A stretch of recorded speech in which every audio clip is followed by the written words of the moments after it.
আপনি কি প্রাথমিকের শিক্ষক হওয়ার প্রস্তুতি নিচ্ছেন? আপনার কি সামনে ইন্টারভিউ রয়েছে যেখানে আপনাকে একটা ডেমো ক্লাস করে দেখাতে হবে, অথচ আপনার মাথায় কিছুই আসছে না যে কী ডেমো নেবেন, কী করে ডেমো দেখাবেন? তাহলে এই ভিডিওটা আপনার জন্য। পার্টস অফ স্পিচ সম্বন্ধে আজকে একটা ডেমো ক্লাস নিয়ে দেখাবো। আশা করি এই ভিডিওটা সম্পূর্ণ দেখলে ডেমো ক্লাস সংক্রান্ত কোনো বিষয়ে আপনার মনের মধ্যে আর কোনো সংশয় থাকবে না। তো আসুন কথা না বাড়িয়ে আমরা প্রবেশ করি আমাদের ক্লাসরুমে। তার আগে একটু পরিচয়টা সেরে নিই। নমস্কার বন্ধু, আমি বিশ্বদীপ নন্দী। আপনারা দেখছেন নন্দী একাডেমি। শিক্ষা সংক্রান্ত ভিডিও সবার আগে পাওয়ার জন্য এই চ্যানেলটিকে অবশ্যই সাবস্ক্রাইব করবেন। তাহলে আসুন আমাদের ক্লাসরুমে। আজকে আলোচনার বিষয় হচ্ছে পার্টস অফ স্পিচ। কি সকলে ভালো আছো তো? আমিও খুব ভালো আছি। আজকে তোমাদের আমি আমার বাড়ির পাশের বাড়ির একটা গল্প বলবো। আমাদের বাড়ির দুটো বাড়ির পরেই সেই বাড়িটার আজব একটা নাম। কি নাম জানো? শুনলে তোমরাও চমকে যাবে। সেই বাড়ির নাম হচ্ছে পার্টস অফ স্পিচ। কি নামটা শুনে তোমরা অবাক হয়ে গেলে না? আমিও যখন প্রথম শুনেছিলাম আমিও প্রচণ্ড অবাক হয়ে গিয়েছিলাম। তাদের বাড়ির বাইরে লেখা আছে পার্টস অফ স্পিচ। কেমন নামটা? আজব নাম। এইবার আমি ভাবলাম যে তাদের বাড়ির নামটা পার্টস অফ স্পিচ কেন দেখি তো। আমি তখন অনেক ভেবে বের করলাম যে স্পিচ মানে হচ্ছে বক্তৃতা এবং পার্টস মানে হচ্ছে অংশ। আচ্ছা বলো তো, তাহলে পার্টস অফ স্পিচ মানে কি? পার্টস অফ স্পিচ মানে হচ্ছে বক্তৃতার একটা অংশ। আমি এইবার সেই লোকটাকে বললাম যে দাদা, আপনাদের বাড়ির নামটা এত কঠিন কেন? সে বলল যে আমাদের বাড়ির তো আরও একটা সহজ নামও রয়েছে। আমাদের বাড়ির আরেকটা নাম হচ্ছে সেন্টেন্স। আমি তখন বুঝলাম যে তাহলে এই যে পার্টস অফ স্পিচ বাড়ি, তার আরেকটা নাম হচ্ছে সেন্টেন্স। তার মানে নিশ্চয়ই সেন্টেন্সের সঙ্গে পার্টস অফ স্পিচের একটা কিছু সম্পর্ক তো নিশ্চয়ই আছে। তাহলে সেন্টেন্সের সঙ্গে পার্টস অফ স্পিচের সম্পর্ক কি? ধরো, Ram is a good boy. বেশ, এটা হচ্ছে একটা স্পিচ বা একটা সেন্টেন্স। এটাকে আমি স্পিচও বলতে পারি, আবার একটা সেন্টেন্সও বলতে পারি, একটা বাক্যও বলতে পারি। এবার দেখো, এই যে বাক্যটা যা নিয়ে তৈরি হয়েছে, Ram is a good boy, এই সবগুলো কিন্তু এই যে সেন্টেন্স বা এই যে বাক্য, সেই বাক্যের এক একটা হচ্ছে অংশ। তাহলে দেখো, পুরোটা মিলে কি হয়ে গেল? পুরোটা মিলে একটা বক্তৃতা হয়ে গেল। এবং এই যে Ram is a good boy, এগুলো কি? এগুলো সব হচ্ছে এক একটা পার্ট বা এক একটা অংশ। এই যে পার্ট বা অংশ। তাহলে পার্টস অফ স্পিচ মানে হচ্ছে কোনো একটা সেন্টেন্সের এক একটা অংশ। এই যে সেন্টেন্স, তার হয় এই অংশ বা এই অংশ বা এই অংশ বা কোনো একটা অংশ। আমি তখন বুঝতে পারলাম যে তাহলে আপনাদের বাড়ির নাম এই জন্য পার্টস অফ স্পিচ। বেশ, এবার আমি আস্তে আস্তে সেই বাড়িটার মধ্যে ঢুকে গেলাম। ঢুকে গিয়ে বললাম, আচ্ছা দাদা, আপনারা কতগুলো ভাই? সে বলল, আমরা হচ্ছি 8টা ভাই এবং 8 জনের 8 রকম নাম রয়েছে। আমি বললাম, কি কি নাম? সে বলল, খুব মন দিয়ে শোনো। আমাদের যে প্রথম ভাই, সেই প্রথম ভাইয়ের নাম হচ্ছে নাউন। আমি বললাম, আপনাদের বাড়ির নাম হচ্ছে পার্টস অফ স্পিচ, আপনারা 8টা ভাই এবং আপনাদের যে বড় ভাই তার নাম নাউন, তাই তো? তিনি বললেন হ্যাঁ। দিয়ে বলছে, নাউন হচ্ছে একটা আজব মানুষ, সে খুব কাজের, সে গোটা পৃথিবীর সমস্ত নামগুলোকে কিন্তু মনে রাখে এবং সবাইকে সেই নামগুলো ধরে ধরে ডাকে। আমি বললাম, বাহ, তাহলে আপনাদের যে বড় ভাই নাউন, সে সকলের নামগুলো ধরে ধরে ডাকে? সে বলল, হ্যাঁ, পৃথিবীতে যত নাম আছে, ধরো একটা নাম হচ্ছে রাম, একটা নাম হচ্ছে ডগ, একটা নাম হচ্ছে মুন। পৃথিবীতে এই ধরনের যত নাম রয়েছে, সেই সমস্ত নামগুলো কিন্তু এই নাউনের মধ্যে পড়ছে। অর্থাৎ তাদের যে বড় ভাই নাউন, সে কিন্তু এই সমস্ত নামের অধিকারী। যত রকম নাম আছে পৃথিবীতে, রাম, শ্যাম, যদু, মধু, ডগ, গোট, কাউ, মুন, সান, আর্থ, যত রকম নাম আছে, সেই সমস্ত নামের অধিকারী হচ্ছে তাদের বড় ভাই নাউন। আমি বললাম বাহ, তাহলে তো বড় ভাই তো খুব ভালো। তখন তিনি বলছেন, হ্যাঁ, আমাদের যে বড় ভাইয়ের যে পরের ভাইটা রয়েছে তার নাম কি জানো? আমি বললাম না তো, জানি না তো। সে বলল তার নামটাও নাউনের নামের সঙ্গে এক রেখে আমার বাবা তার নাম রেখেছিলেন প্রোনাউন। আমি বললাম প্রোনাউন? হ্যাঁ, খুব ভালো নাম তো। তিনি বললেন হ্যাঁ, নামটা যেমন খুব ভালো, আমার এই যে দাদা প্রোনাউন, এর কাজটাও কিন্তু খুব ভালো। আমি বললাম কেমন কাজ? বলল যখন নাউন কারণ নাম ধরে ধরে ক্লান্ত হয়ে যায় এবং তখন এই প্রোনাউন কিন্তু দাদার সেই কাজটা, নাউনের সেই কাজটা করে দেয়। যেমন হয়তো রামকে ডাকা হচ্ছে, রামকে একবার বলা হচ্ছে রাম খুব ভালো ছেলে, তারপরে বলা হচ্ছে রাম বিদ্যালয়ে যায়, তারপর বলা হচ্ছে রাম ভাত খায়। এবার 3বার যেই রাম বলা হয়ে গেছে, 4বার রাম বললে তার রাম সাড়া দেবে না, সে তো বিরক্ত হয়ে গেছে এতবার রাম রাম রাম রাম এই নামটা শুনে। তখন কিন্তু নাউন কাজ না করলে তখন আমাদের এই যে 2 নম্বর ভাই প্রোনাউন, সে তখন কাজ করে। সে তখন রামের নামটা না বলে সেখানে কি বলে দেয়? হি বলে দেয়, বা সি বলে দেয়, বা ইট বলে দেয়। এই সবগুলো হচ্ছে প্রোনাউন, অর্থাৎ নাউনের জায়গায় যেটা বসে, নাউনের অভাব পূরণ করার জন্য যে শব্দগুলো বসে সেগুলোকেই বলা হয় প্রোনাউন। আচ্ছা, তারপরে কোন ভাইটা রয়েছে? তিনি বললেন তারপরে? হ্যাঁ, তারপরেও রয়েছে। আমাদের যে 3 নম্বর ভাই রয়েছে, সেই 3 নম্বর ভাইয়ের নাম হচ্ছে অ্যাডজেক্টিভ। বলো 3 নম্বর ভাইয়ের নাম কি? অ্যাডজেক্টিভ। আচ্ছা তুমি বলো তো, সেই বাড়ির যে বড় ভাই তার নাম কি? নাউন।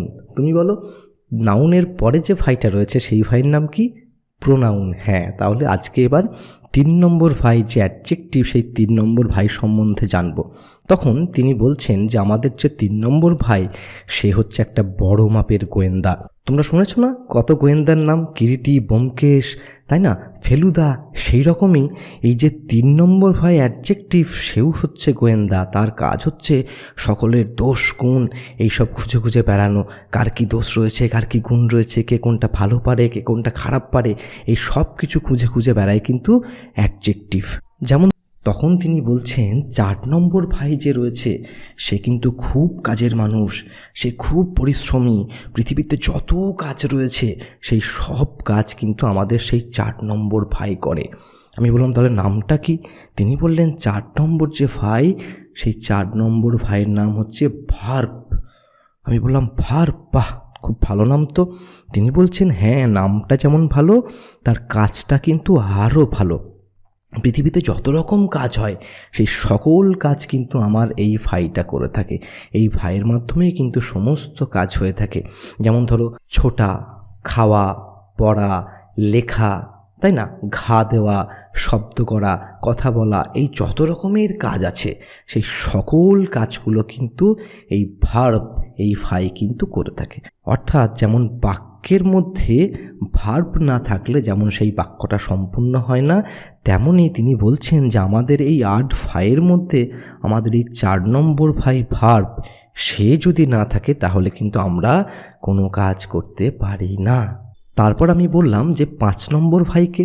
তিনি বলছেন হ্যাঁ, 5 নম্বর ভাইও তো রয়েছে, তার নাম হচ্ছে অ্যাডভার্ব। দেখো 4 নম্বর ভাই ভার্বের সঙ্গে এর নামের কিন্তু একটু মিল রয়েছে, তার নাম হচ্ছে অ্যাডভার্ব। আমি তখন বললাম যে আপনাদের তাহলে এই যে 5 নম্বর ভাই রয়েছে, এই 5 নম্বর ভাইয়ের কাজটা কি? তখন তিনি বলছেন 5 নম্বর ভাইয়ের কাজটাও কিন্তু অনেকটা গোয়েন্দাগিরি করার মতো। সে কি করে, যে এই যে আমাদের 3 নম্বর ভাই রয়েছে এবং 4 নম্বর ভাই রয়েছে। আচ্ছা বলো তো 3 নম্বর ভাইটাকে বলো? Noun, pronoun, adjective. ঠিক বলেছো, অ্যাডজেক্টিভ। 4 নম্বর ভাইটাকে ভার্ব।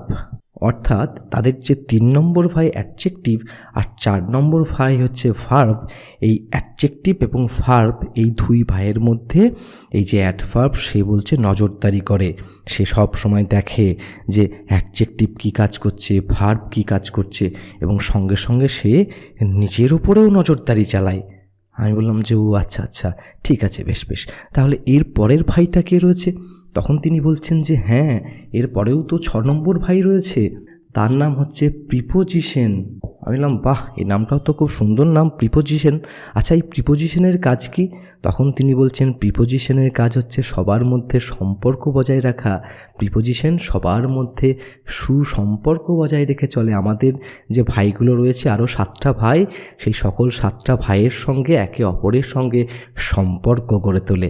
যেমন ধরো অ্যাট, ইন, অন, এই যে শব্দগুলো, এই শব্দগুলো কিন্তু একে অপরের সঙ্গে সম্পর্ক গড়ে তোলে। তাহলে তাদের যে এই ভাইটা প্রিপোজিশন, তার কাজ হচ্ছে একজনের সঙ্গে অন্যজনের সম্পর্কটাকে আরও শক্ত, আরও মজবুত করে তোলা।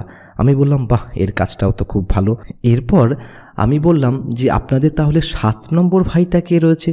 তখন তিনি বলছেন যে হ্যাঁ, আমাদের তো 7 নম্বর ভাইও রয়েছে। 7 নম্বর ভাইটাও কিন্তু খুব ভালো লোক। সে কি করে?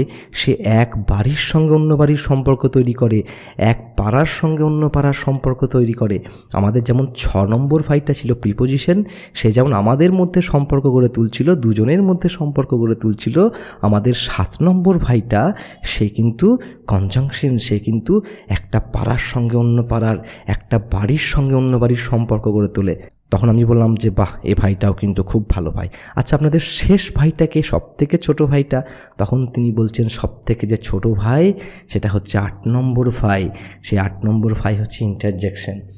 সে কিন্তু খুব আবেগী মানুষ। সে কিন্তু মানুষের দুঃখ দেখলে সঙ্গে সঙ্গে কেঁদে ফেলে, মানুষের আনন্দ দেখলে সঙ্গে সঙ্গে হেসে ফেলে। কখনো সে ওয়াও করে চিৎকার করে লাফিয়ে ওঠে, কখনো সে বলে হুরে করে চিৎকার করে লাফিয়ে ওঠে।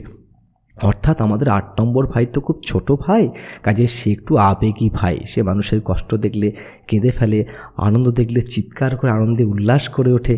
আমি তখন বললাম যে ও আচ্ছা আচ্ছা, ঠিক আছে ঠিক আছে।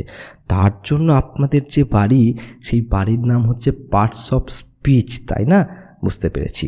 ও, যেমন বাক্যের যেমন এক একটা ছোটো ছোটো অংশ থাকে এবং সেই অংশগুলোকে আমরা প্রত্যেকটা দলে ভাগ করতে পারি, তেমনই আপনাদের বাড়ির যে 8 ভাই, সেই 8 ভাইও কিন্তু 8 রকম কাজ করে, তাদের মধ্যে 8 রকমের বৈশিষ্ট্য। তার জন্য আপনারা আপনাদের বাড়ির নাম রেখেছেন পার্টস অফ স্পিচ। বাহ, খুব ভালো নাম রেখেছেন।